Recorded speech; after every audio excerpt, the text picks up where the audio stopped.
Today we're going to save around 200 euros on a battery monitor for our boat or van or motorhome or our solar installation. Well, or even double that amount if we have two batteries to keep an eye on, of course. So let's get right to it.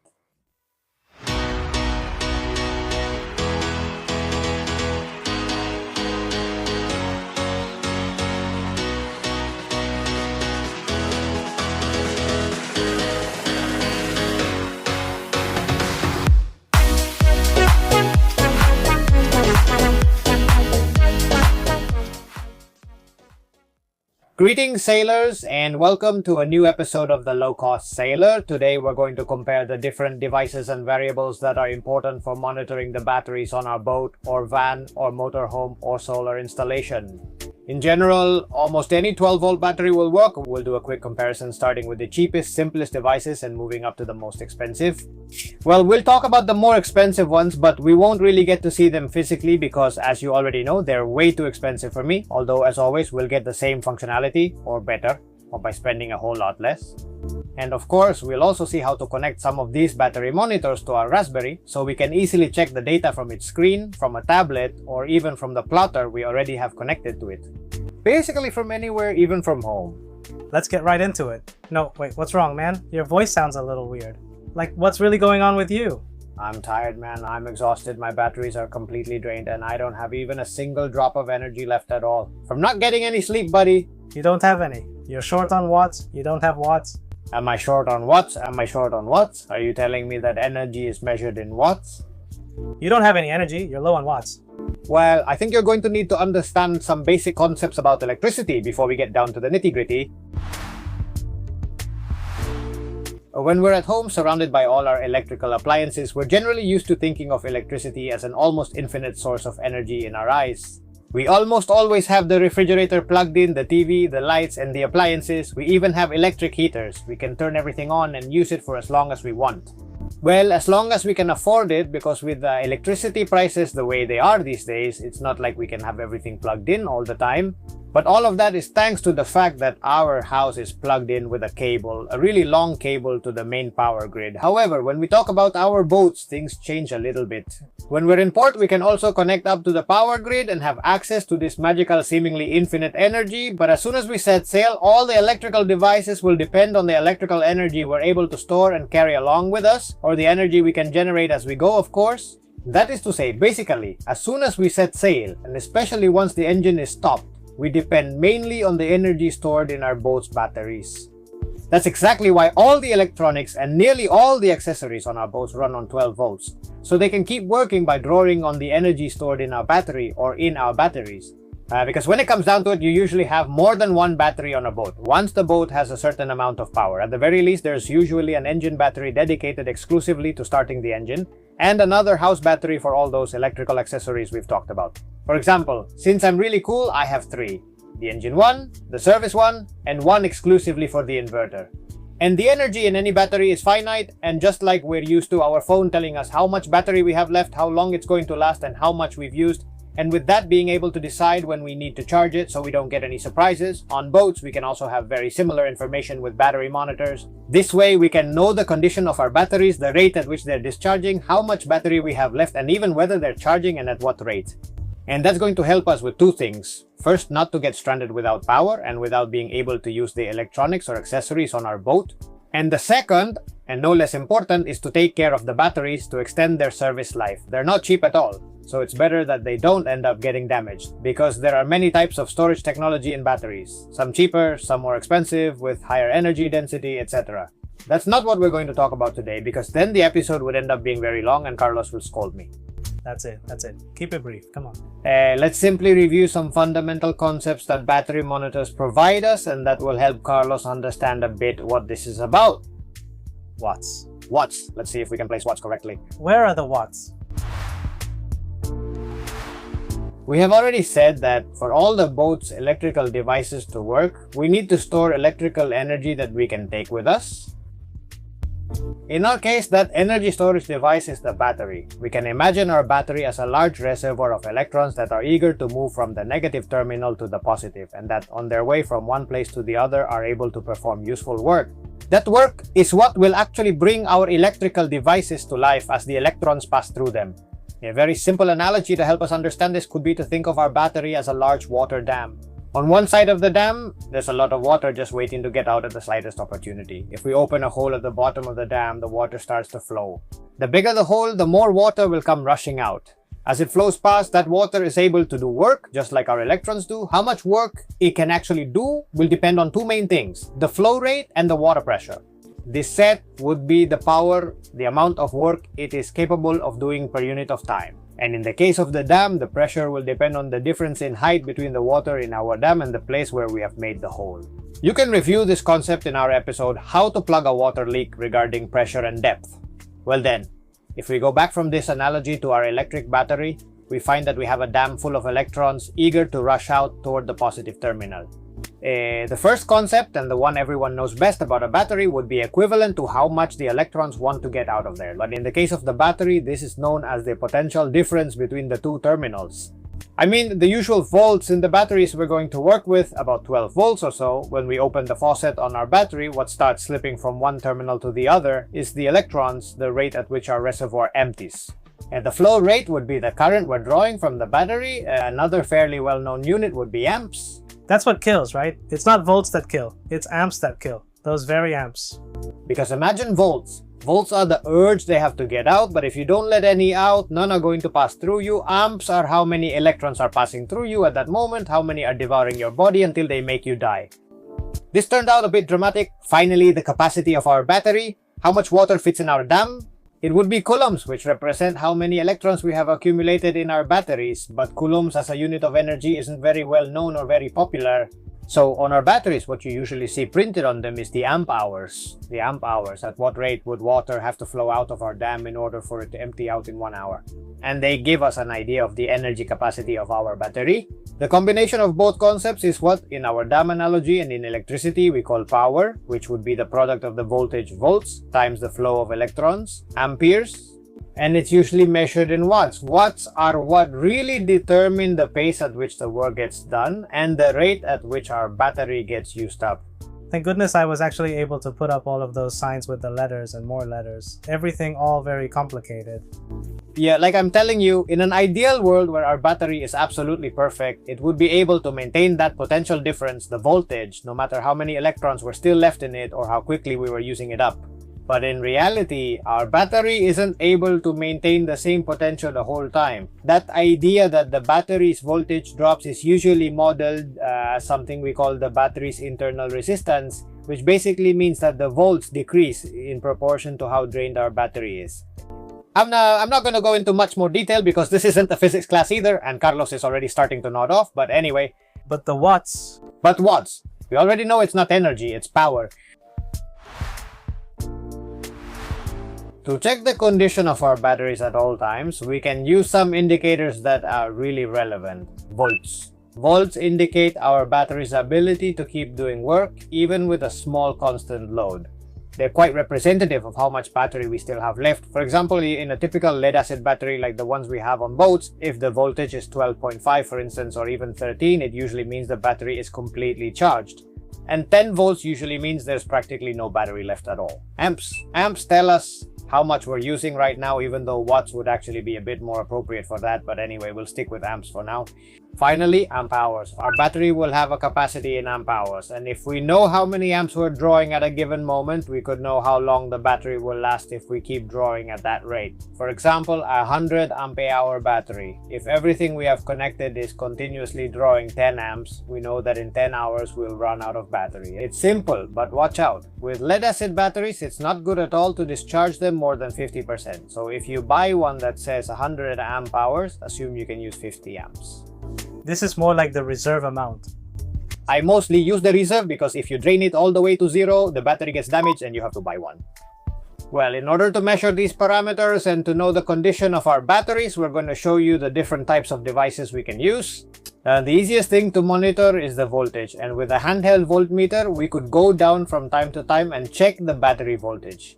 It would be a real pain, no doubt. But anyway, voltage gives us some information about the battery's state of charge. Above 12 volts, things are fine, so we don't really have to worry. And below 12 volts, we already know the battery is starting to run down. Below 11, we better put it on charge if we don't want it to fail. Very simple, but it's not like this is gonna tell us it's at 33% either. It's green, then red, then yellow? Exactly. In fact, back here on my boat, the boat's original voltmeter was basically just 3 LEDs, green, yellow, and red, 13 volts, 12 volts, and 11 volts. A very inexpensive way to check the voltage is by using these USB chargers we've placed around in various spots on the boat, which also show the battery voltage and cost less than 10 euros. And installing it is as simple as connecting them to the battery at any point. Basically, we have them placed around, and that's where we plug in the charger and that kind of stuff. Some of them will even show you the percentage of battery you have left, based on what the voltage is when it's at 100% and what the voltage is when it's at 0%. And depending on what voltage it has, it will tell you roughly the battery percentage. But the truth is that volts are only an approximate view of the battery's state of charge. To have a more accurate idea of how much battery we have left, we should know how many amp hours we've consumed and compare them with the battery's nominal capacity. And to do that, we need to monitor both the voltage and the current intensity, the amps, and while we're at it, keep adding up the amp consumption we've already used in amp hours so we know how much we've used. We can do this, and these are the ones I have installed on the boat with some battery monitors like these I have here, which you'll also see in a photo for about 20 euros. I have 2 of these installed here that show me the battery voltage at all times, the instantaneous consumption in amps that I'm drawing at any given moment, and the accumulated amp hours I've used since the last time I reset them, which you can do by simply pressing a button right here. And what should we do when the battery is at 100%? In reality, these devices are basically high-precision voltmeters. They measure the battery's voltage, and thanks to a device called a shunt, which is installed on the battery's negative terminal, they also measure the current intensity as well. A shunt is nothing more than a small resistor, but very well calibrated, that the current passes through. Because of that, and thanks to Ohm's law, current and voltage across a resistance, we can determine the current by precisely measuring the voltage drop that occurs between the 2 ends of the shunt. By measuring those 2 things, it already provides us with that valuable information I told you about, and it's going to help us know how much we're using at any given moment. And one very useful thing about these devices is being able to know very precisely what the consumption is for each thing we have on the boat. For example, I've put together a table showing the consumption of the most relevant things on the boat, and that helps me correctly size the batteries that I need. The solar panels, for example, let's take a look at my chart, my fridge. My fridge uses at least 5 amps, which comes out to about 68 watts. The Raspberry Pi, which you ask me about pretty often, 0.5 amps, around 6 watts. The Wi-Fi, basically nothing, 0 and 20 amps. The TV, when I turn it on, 140 amps, and that goes for anything. What I do is look at how much it's using at that moment. Turn it on, calculate the difference, and you know how much each one uses.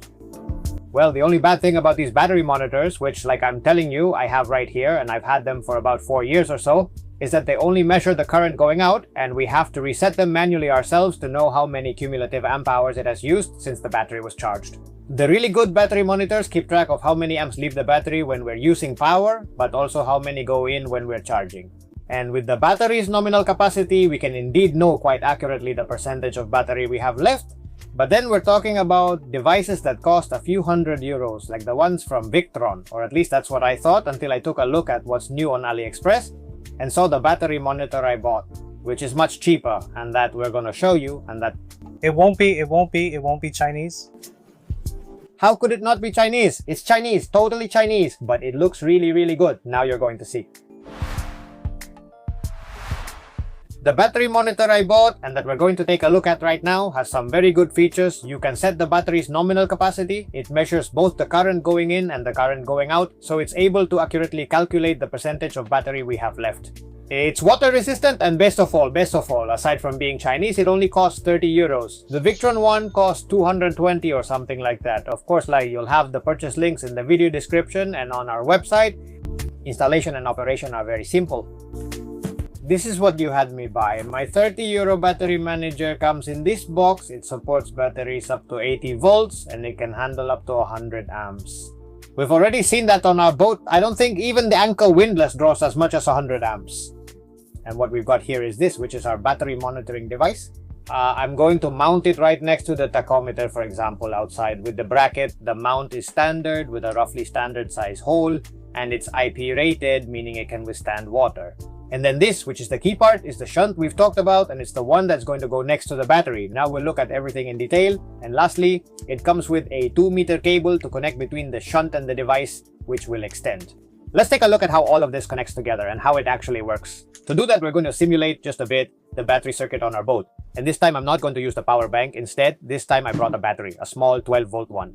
Well, so to know the state of the battery, we had told you that the very first thing is to simulate a little bit what the general idea of a boat circuit is. So we would have our battery, and we would have a bunch of cables and other things that in this case, for example, we could connect right here. And this, for example, would go to anything that actually uses up energy. In our case, it could be, for example, our USB charger. This is the USB charger I told you about, and as you can clearly see, it shows the voltage. We know that our battery right now has 12.5 volts. You see, this is the simplest way to monitor the battery voltage, and when we plug accessories into the battery, for example, maybe it works really well here on the charger. This is our circuit. We had also told you that we could measure the voltage of our battery with a multimeter. Well, here it reads 1264. Like I'm telling you, these aren't extremely precise, but still, from 12.5 to 12.6, that would be what our battery circuit is. And now comes the moment when we want to measure the current that is flowing through the battery. And to do that, what we have to do is place this shunt right in between the battery and our battery circuit. Let's do it here in the center so it can be seen better. We're going to cut our cable. The shunt itself has the indications right here, clearly showing exactly how it needs to be connected. This is B, which goes to the negative terminal of the battery, and on B we also have the instructions printed directly on it. It shows up as A to connect. We would connect B to the negative of our battery. We connect B right here, and now we connect P to the load where our negative cable used to continue on, and everything else stays exactly the same. So we see that our voltmeter and our USB are still working. The shunt practically doesn't interfere because, like I told you, the voltage drop it causes is minimal. It doesn't even show up here. And now we have it all ready. Okay, and once the shunt is connected like this, all that's left to do is connect this little thing here that says B. Because to power the shunt, we need to connect it directly to the positive terminal of the battery. We also have a small cable right here, for example, going to the positive terminal. This is how our shunt would be plugged in. Now all we'd have left to do is install the monitor in its place and connect it with the cable, with one end going here and the other end to terminal A. The shunt is already working. If we press the volts button here, this looks much more like what the multimeter was telling us. 12.63 volts, the voltage we have in the battery right now. Here it shows us the battery percentage. This third button, since we've reset it, and to reset it you simply hold it down. When you're sure the battery is fully charged, you hold it down and it will jump to 100%, and that's our starting point. Next, you'll need to configure the consumption in amps, which right now is 0.18, and that's what this and the device itself are currently consuming.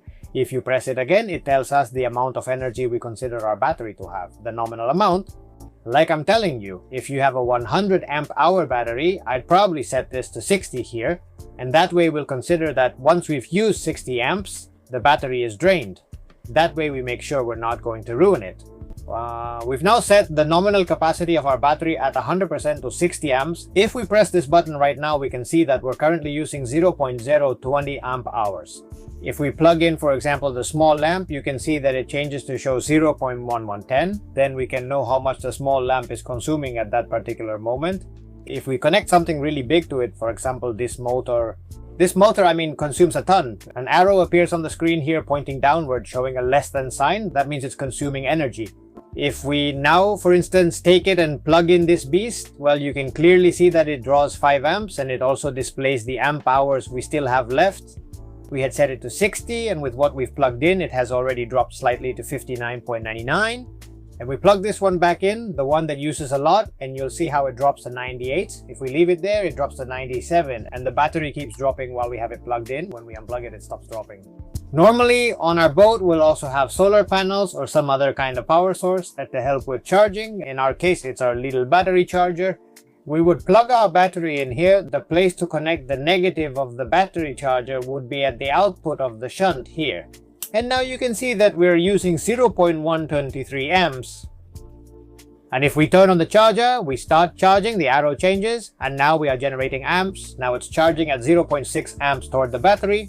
Look at the upward pointing arrow. If we press right here, for example, we can see that the amps will now start to increase, 997, 998.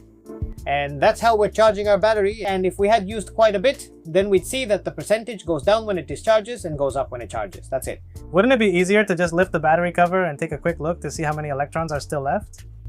How far can the electrons go? How far do the electrons reach? Draw a line and see just how far the electrons can go. Well, it could be a $30 promotional one. It works absolutely perfectly. You'll see it in the future installed next to the tachometer, and we're also going to dedicate an episode to a new tachometer and to several things like this. Well, and then you'll tell me, and the truly good ones, what advantages do they have? Well, not many. Victron's battery monitor, for example. Besides all the features we've already seen, it has Bluetooth and wired connections, so you can view all the historical consumption data and that kind of thing on your phone or tablet. I'd show you one, but we honestly don't have enough budget for that just to make this video. I bought the €30 one specifically to show it to you, but hey, if you're curious and want to really understand how it works in depth, I think my friend Sergey from the Bricolaje Nautico channel has already installed one, and he has a great video where he explains it and tests it in detail. Isn't that right, Sergey? That's right, David. Here we have it. If you want to know whether it's worth installing this battery monitor or the one you're installing yourselves, stop by our Bricolaje Nautico channel. That's it, after watching this video. And all Victron devices have an interface called VE Direct that lets you via a USB cable connect to a computer or a tablet to see that information I was telling you about in their app, but also with that same cable or the cheaper version, because when it comes down to it, the cable they sell is nothing more than a USB TTL cable like the ones you can buy on AliExpress for €2, and that you connect to the Victron using the following wiring diagram that we'll show you here. Once it's connected to the Raspberry, and thanks to one of SignalK's plugins called VE Direct, it will let us have it available on our SignalK server and therefore view it directly on the Raspberry or on the boat's plotter connected to the Raspberry or on a mobile phone by connecting via VNC as we showed you in episode 20 of our channel. I don't have Victron's battery monitor, but my solar charge controller is a Victron and I've got it connected to the Raspberry and it gives me all of that information. The truth is, it's really great that Victron devices can be connected to the Raspberry and that we can then have access to all that data, but that only applies to Victron devices. If you don't have Victron devices, you can also do something very similar by using an ADC-IC converter like this one, an ADS-101 for under €5, along with a few resistors and a few small wires. I've mounted it on a breadboard so that I don't have to solder anything at all. We'll simply connect it to the Raspberry directly via the IC pins. I'll show you how in the diagram I drew up on the screen. We'll connect the pin labeled VCC to pin 1 on the Raspberry, the pin labeled GND to pin 9 on the Raspberry, SCL to pin 5, and SDA to pin 3. Once that's done, we'll have everything correctly connected. We also need to connect GND to the common negative of our batteries. This little board has 4 independent voltmeters labeled from A0 to A3, generally very practical. But the downside is that it can only measure voltages between 0 and 3.3 volts, and our batteries are on the order of 12 volts. Don't try to connect it directly to the positive terminal of the 12-volt battery because that's exactly how I ended up frying my Raspberry. To be able to measure the battery voltage, we'll need to do it using a voltage divider, which is very easy to make, as you can see in the earlier diagram, using 2 resistors. I used one 15K and another 3.9K. Now it is safe to connect the battery to the junction point of both resistors, as shown in the diagram. With this connected like that, all that's left is to configure our Raspberry Pi, which will be very simple as well. In the Open Plotter settings, we install the IC Sensors application. Then in the Open Plotter menu, a new IC application will appear. When we open it, we can add a new sensor of the ADS1115 type, which will usually be at address 48.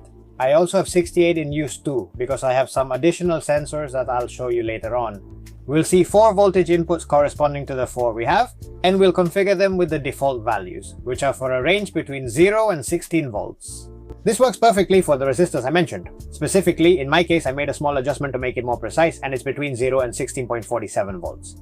We'll assign a name to the ones we're using. In my case, I'm going to monitor the voltage of 2 of the batteries, battery 1 and battery 2. And finally, under connections, we add the connection to SignalK. And with that, that's it. We now have the voltage available in our SignalK. In a future episode, we'll see how to make graphical displays for all this data we have in SignalK, custom virtual instrument panels, and much more. Make all of this look nice so you can view it on the tablet or on the Raspberry screen or whatever you want, but that'll be for another day because I've already gone beyond what Carlos lets me do in a single episode. You've been through a lot. I'm going to cut this myself. Well, you can already see that there are many different ways and some very inexpensive options to monitor our batteries. As always, if you dig around a bit, there's really no need to spend a fortune to get this kind of functionality, because you can usually find devices like this one that for 1/10 or 1/5 of what a more expensive one costs will provide exactly the same functionality. The part about connecting the Raspberry Pi, well, is already a bit, I'm not going to say more complicated, but definitely a bit more labor intensive overall, but it will allow us to do things like check the status of our batteries right from the screen of our Raspberry Pi tablet, even convert that data into NMEA sentences, so it can also be seen on our chart plotter and show up as a proper data point on our chart plotter or on our multifunction devices, create custom dashboards, which we'll also see how to make, so we can have all our data with our own virtual gauges, whether at home, on the tablet, on the Raspberry screen, or basically anywhere, and even do calculations with it, set alarms and that kind of thing too. But that will be something we'll look at in future episodes on our channel, and that will surely combine with the data we can obtain from other sensors that we can connect to the Raspberry, besides the one that measures the battery voltage, such as sensors that will give us the boat's heel, the temperature inside, the temperature outside, the engine RPM, the engine temperature, and so on. We'll consolidate all that data on our Raspberry, on our famous Signal K server, which is where all the data is brought together, and then we'll make it available to check from anywhere located. Thank you very much for your attention, sailors. I hope you enjoyed today's episode. You have all the links to these devices and all the ones we've seen in the video description, and also on our website www.thelowcostsailor.com. If you liked today's video, please give us a like, subscribe to the channel, and you have the little bell to receive notifications. And in any case, we'll see you in 2 weeks in a new episode of The Low Cost Sailor. You do it a bit differently every single day. It's fucking amazing. But why do it the same way if I cannot memorize it and do it differently?